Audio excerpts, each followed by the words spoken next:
En rejetant le christianisme et prônant un relativisme moral, on pourrait penser que notre monde s'est libéré une fois pour toutes de cette maladie du scrupule et pourtant, nombreuses sont les personnes croyantes ou pas qui doivent encore lutter chaque jour avec cette voix accusatrice en eux. Notre journaliste Sarah-Christine Bourriane a cherché à mieux comprendre les causes et remèdes derrière ces mensonges de la conscience. Salut Sarah-Christine. Allô. Alors pourquoi est-ce que tu t'intéresses à cette question en début d'année? Est-ce que c'est parce que tu culpabilises de ne pas garder tes résolutions? Bon, je pense que toi aussi, tu as l'air de pas être capable de les garder. Est-ce que vous prenez encore des résolutions du jour de l'an parce que finalement, vous découvrez que vous n'arrivez pas à les tenir? C'est pas mal ça qui m'est arrivé. Ça arrive à chaque année. Déjà, deuxième semaine de janvier. Oui, ben j'en prends plus parce que je suis face à l'échec de ma nature humaine qui échoue à viser l'idéal que je recherche. Uh-huh. Je trouve que dans notre société, en plus, je sais pas si c'est propre à notre époque ou c'est juste la nature humaine depuis je sais pas combien de milliers d'années, mais on est vraiment sous tension entre une espèce d'idéal de performance. Il faut être la mère parfaite, il faut faire du sport, il faut bien manger, il faut être gentil, il faut être professionnel. Bon, toute la liste de « il faut ». Puis, parallèlement à ça, on est comme super tenté. On le voit dans les publicités, on est incité à la gourmandise, la luxure. En tout cas, il suffit de regarder 2 minutes de publicité pour voir... Puis, on a l'impression que la liberté, c'est de faire tout ce qui est permis. Donc, moi, je trouve qu'on est toujours en tension entre ces deux pôles-là. Puis, suite à l'échec de viser notre idéal, ben s'ensuit une culpabilité. Puis ça, des fois, on peut s'accuser soi-même, accuser les autres. Donc, il y a toutes sortes de tendances qui sont générées par ça et que moi, j'ai vécu... Ouais.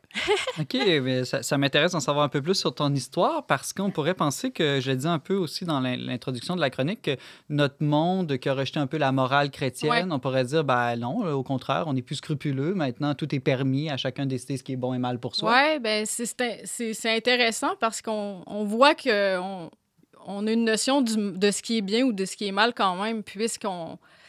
On a quand même une conscience morale qui demeure. Puis moi, j'avais eu un cours à l'université, justement, sur la vertu, sur la vie morale. Puis on m'avait jamais parlé de ça. Puis je me disais, mon Dieu, j'aurais aimé en savoir davantage plus jeune. Pourquoi j'ai pas appris à essayer de viser le juste milieu dans toutes mes actions? Puis ça se basait un peu sur l'éthique nicomaque d'Aristote. Puis là, je me disais, waouh, c'est tellement beau. Puis le professeur, il nous dit, ben si vous voulez arriver à mettre ça en pratique, vous y arriverez pas. Puis on se dit, oh, pourquoi je veux être comme ça? Ouais. Puis finalement, bon, c'était sa dernière session à l'université. Je pense qu'il nous a comme un petit peu référé à la Bible, à Dieu, à la grâce. Puis quand on lit la Bible, on voit que c'est un gros livre, hein, c'est plusieurs livres, mais tout le livre sert à expliquer les 2 premières pages où il y a le péché originel, parce qu'après ça, il y a le Rédempteur. Donc moi, je me suis dit, waouh, je suis devenue chrétienne par la suite, là, mais c'est ça. Donc j'ai vu que mon imperfection, ben, Dieu allait m'aider à y arriver plus, c'est ça. Donc, si je te comprends bien, pour toi, au contraire, avoir la foi chrétienne, ça peut être un outil pour tomber moins dans les scrupules. Ça semble être un peu l'idée inverse que la plupart des gens auraient, que les chrétiens, c'est des gens maniaques de la perfection, de la sainteté, qui vont au confessionnal parce qu'ils voient du péché partout. Oui, bien là, c'est la tangente qu'on peut prendre. Puis ça, je l'ai découvert il y a pas longtemps, mais tu sais, c'est sûr que c'est un peu paradoxal parce que c'est vrai qu'on se dit, bon, on a l'aide de la grâce pour mieux agir.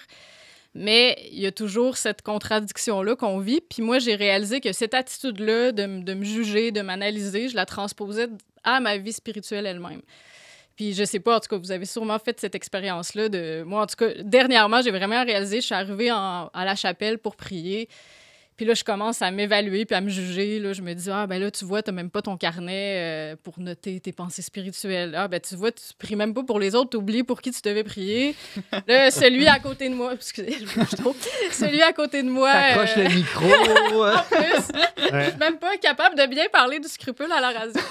Non, mais c'est tout le temps là, c'est omniprésent, cette espèce d'évaluation-là. Ben l'autre, il a de l'air de mieux prier, il reste à genoux plus longtemps, puis la liste est longue. Puis en plus, je me juge parce que je suis en train de me juger puis je me regarde pour moi-même et non Dieu. Donc, on voit qu'on peut vraiment... Ça peut devenir maladif, oui, ce que tu décris. Exactement.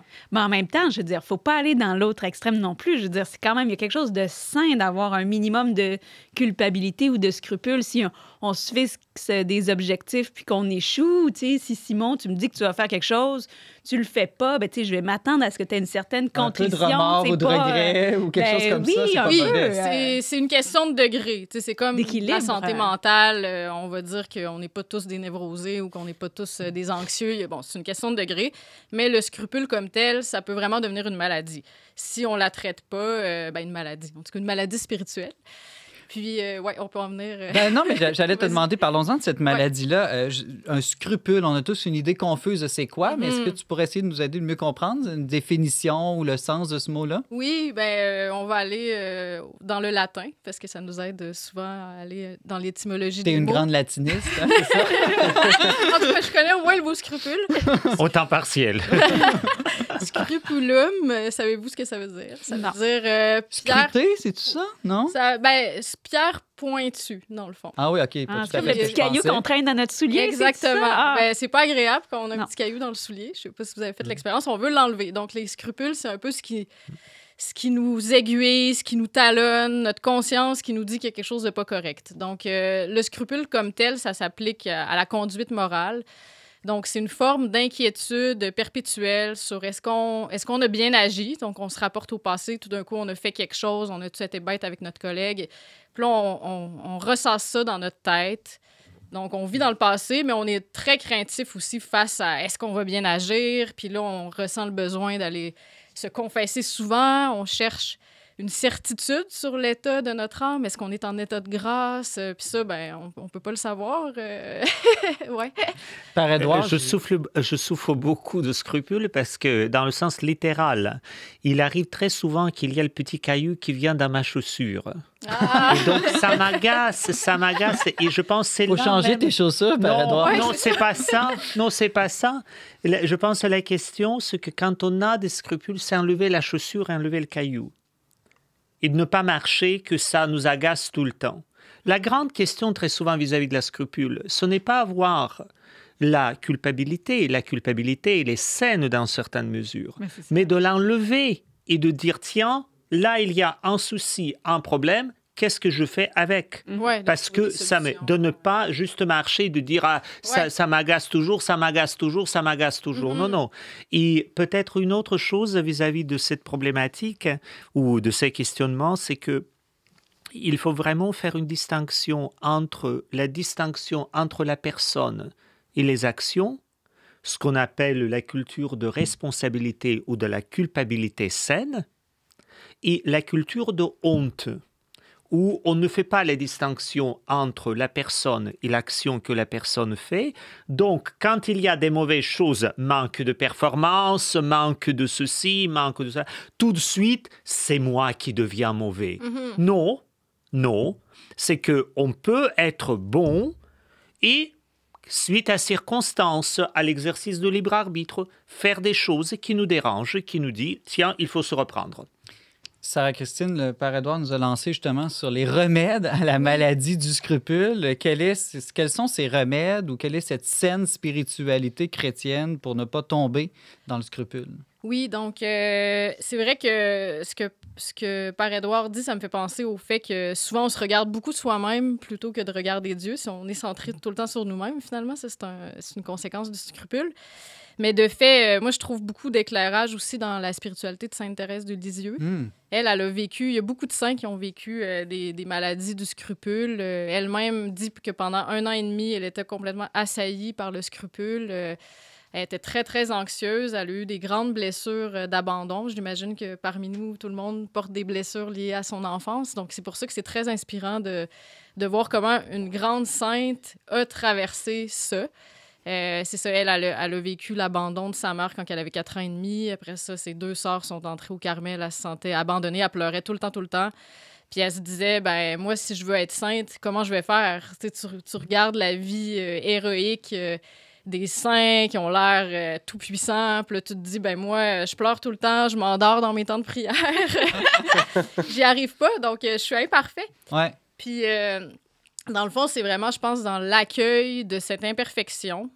Puis elle a élaboré ce qu'on appelle la petite voix, où elle se dit, regarde, Dieu vient me chercher dans mon imperfection. Elle parlait comme de l'ascenseur spirituel, où, dans le fond, elle s'est dit, ben moi, je peux pas marcher sur l'escalier de la perfection, donc Dieu vient me chercher dans ma toute petitesse. Donc, elle voyait dans l'Évangile la parole, ben si quelqu'un est tout petit, qu'il vienne à moi. Donc, je pense que c'est beaucoup dans l'accueil, c'est ça, de cette imperfection, en acceptant, c'est ça, qu'on est... Oui, qu'on n'est pas Dieu aussi. Puis aussi, c'est de s'en remettre à autre que soi. Je pense que quelqu'un qui est scrupuleux aussi, c'est ce qu'on va conseiller là, dans la théologie spirituelle, d'avoir un bon accompagnateur spirituel ou en tout cas de s'en remettre à un autre qui est plus sage que nous. Parce que des fois, nous, on est limité là, face à soi-même. Je ne sais pas si vous arrivez à bien vous connaître vous-même, mais... Parfaitement. C'est ça. Moi, Ariane, aucun problème. Surtout toi, Simon. Ouais, je vais venir te demander conseil.